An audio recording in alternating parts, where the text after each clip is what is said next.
ఏంటండి పిల్లోని అలా కొడుతున్నారు? అదేం చేశాడో తెలుసా నీకు? అమ్మమ్మా ఆమ్లెట్ వేసుకోనా? వేసుకోపోరా. సరే అమ్మమ్మా. ఆ, అమ్మమ్మా ఆమ్లెట్ ఎంత వేసేది ఆమ్లెట్ అవ్వట్లేదే. ఇట్రా ఏం చేసావురా? రామా రామా ఏంట్రా? చూడమ్మా. అదేంట్రా గుడ్డు బాగా పట్టుకుని గుడ్డు పెట్టావు బండ మీద.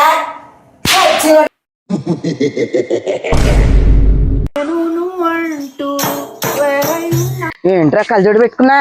అమ్మమ్మ మన వీడియోలు ఎంత మంది చూస్తున్నారు, వాళ్ళందరూ సంతోష్ గారి హీరోలా హీరో ఉంటారు. హీరో నువ్వే బోడి రూపాయ కూరగాయలు కొన్నావు. అమ్మమ్మ ఏంట్రా కూరగాయలు నల్లగున్నాయి. కళ్ళజోడు తీసి మాట్లాడరా. కూరగాయలు పచ్చగుంటే నల్లగుండి అంటావేంట్రా? రోజు ఏం కూర కావాలి నీకు? అదే నువ్వే కూర చేస్తావు. నీకు ఏది నచ్చితే అది చేస్తారా? సన్నా చికెన్ చేయి. చికెన్ చేయని ఇయ్యాల. మరి చికెన్ చేయమంటే మరి రా, ఏది నచ్చితే చేస్తారంటావు. అరే అమ్మమ్మ ఏరా పూలు కొన్నా? పూలు కొంటా నీ లవర్ ఉందంటరా? లేదమ్మమ్మ. నీకు లవర్ లేకపోతే పూలు ఎందుకు రా? పూలు ఏం చేసుకుంటా? పూలు కొందుకని రా రా రా తీసుకో. తీసుకుంటా. ఇయ్యమ్మ పూలు ఇయ్యమ్మ. లవర్ లేదేం లేదు నీకు పూలు ఎందుకురా మరి? అలాగే ఇంకా నిన్నే మరి ఎందుకు అడిగినా పూల గురించి? ఏదో ఇంట్లో పెట్టుకుందాం అని దేవుడు పెడదా. నువ్వు పూజలు చేస్తావా? చేయను. మరి నీకు పూలు ఎందుకురా? లవర్ లేదు పూజలు చేయవు, మరి నీకు పూలు ఎందుకు?